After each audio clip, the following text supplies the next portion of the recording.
Sorry, but I have to talk about this. I'm sure I'm not the only one confused by the situation with this amazing woman. One of the most popular Saberfaces is still loved by so many people, but it feels like she's been abandoned by the developers. Honestly, if you ask me, she's more like a wasted character. She's got so much potential with that unique alter concept, but I just feel like there's nothing that really ties back to her origin. I don't know, maybe that's just me. Sure, she's had a few appearances, but they're barely connected to her story. It kind of reminds me of that video we had about Matahari a few weeks ago. In that video, we learned that no servant is ever truly forgotten by us masters, even if the devs leave them behind.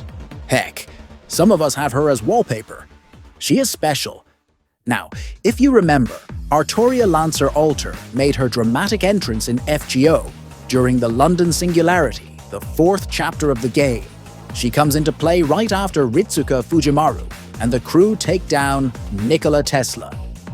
The moment Tesla falls, the demonic fog in London reacts, and there, Artoria Lancer Alter is summoned straight from the mist.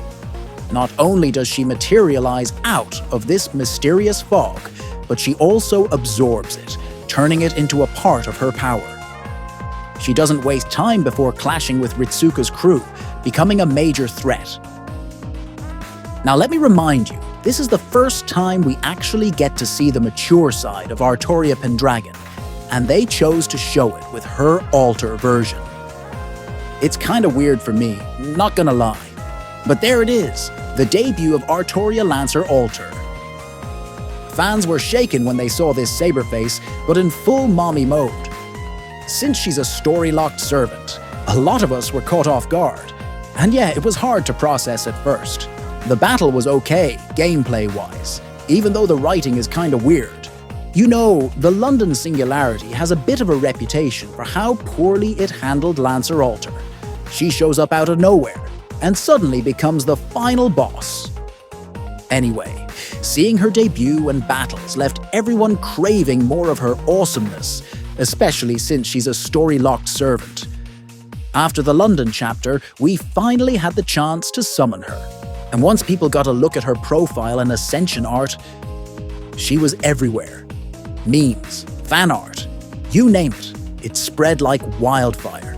From the safe for work stuff to, well, the more spicy content, her massive appeal was undeniable. A lot of that definitely comes down to her design. She's basically the ultimate Ms. fan service for fans back then, and you'd be 100% right. The devs knew exactly what they were doing with her.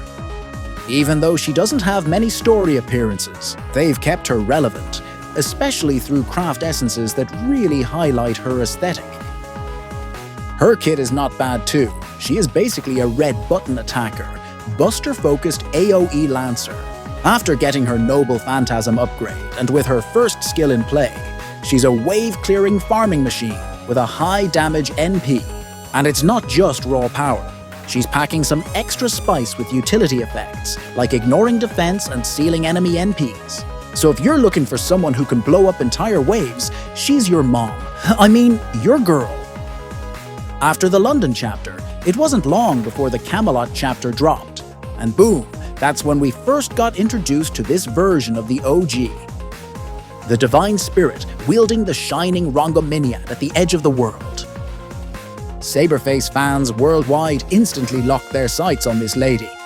I mean, how could they not? But fans love putting these two together in fan art or memes because, well, they share the same face and both have that killer look. Fans were hyped. Even though Artoria Lancer's kit was okay for a 5-star, the fact that she had that Saberface design and color palette kept people happy. Then Summer Las Vegas hit, and we got introduced to Artoria Ruler, the summer version of Artoria Lancer. Well, her kit wasn't as amazing as some people were hoping for, but the fanbase totally split into different camps. Some were just hyped out of their minds to see an official bunny suit and swimsuit version of a grown-up Artoria. Meanwhile, others were straight up shocked that Artoria Lancer was still relevant enough to show up in a swimsuit event. Well, I guess that's Saberface magic for you. That makes sense, though. If you have this beauty in your famous list and you did nothing, that's stupid. Yeah, that's stupid, right? After Bustytoria dropped, everyone started hoping we'd finally get a Summer Artoria for the Altar version. But for some reason, from Bustytoria's debut until now, there's been no sign of a swimsuit Lancer Altar. When you think about it, isn't Lancer Altar the only Saberface left without a summer version? Well, Artoria Lily doesn't have one either, but that's a different story, different priorities. There are so many themes from official art that would be perfect for Lancer Altar, but still no news. Aside from that, fans are still thinking she's just waiting her turn in line. There's no way a Saberface like her would get abandoned like that. Then, in 2021, Artoria Lancer got this gorgeous update. And it wasn't just any update, it was an animation update. You know, the kind of update that shows the devs still care about a character and consider them relevant. It means there's still potential for them to cash in on her. That's why they make sure she still looks great in action. The thing is, it's Artoria Lancer. She's one of the Saberfaces whose whole story is pretty much wrapped up in the Camelot chapter, which is one of the most popular arcs. So of course, fans immediately turn to Artoria Lancer Altar, who's got this mysterious altar concept. Do you guys see the problem here? The London chapter totally botched Artoria Lancer Altar's introduction. Like I said earlier, she came out of nowhere and became the final boss, but she doesn't say a single thing to Mordred, even though Mordred was a key character in the London arc. You'd think with Lancer Altar showing up, there'd be some epic back and forth between them, right? The potential was huge. But nope, Lancer Altar just spent the whole time raging without saying a word. That's a big letdown.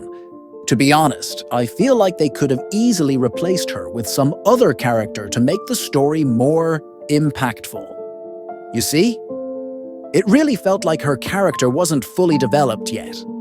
It feels like they set up little pieces of lore for her, but then either they forgot about it or just left it hanging, untouched and unfinished. It was a massive contrast compared to Artoria Lancer, who came in with full-on lore and a well-structured story. Memes about this injustice flooded the internet, and time kept passing without Lancer Altar getting an animation update. And the more time passes, the more news servants show up, so with the devs' resources spread thin, the chances of a buff or update for Artoria Lancer Altar are looking pretty slim. And with that, the devs seem to have wrapped up their Bustytoria updates for now and moved on to other storylines, right? But here's the best part. Fans never let this whole situation make Artoria Lancer Altar fade away, not even a little. Fan art of Artoria Lancer Altar is still everywhere, and discussions about her just keep popping up. Now, I'm not responsible if you end up going down the rabbit hole of certain types of manga, but let's just say that even the doujin for this queen hasn't slowed down at all. I'm not going to show you one, of course. You can dive in on your own. You'll still find discussions everywhere about her wasted potential, or even what-if scenarios, like her joining Lost Belt 6. I even came across someone who wrote their own Artoria Lancer Altar lore. Yep, fans are genuinely waiting for her comeback. You know what really makes me sure fans are still craving Artoria Lancer Altar content? Just a few months back, someone was so desperate to see a summer version of her that they actually commissioned an artist to create a swimsuit profile portrait for Artoria Altar. And let me tell you, that artist totally understood the assignment. The result was stunning and, well, pretty irresistible. Even with fans asking for a ton of things, I think there's one main wish they all share.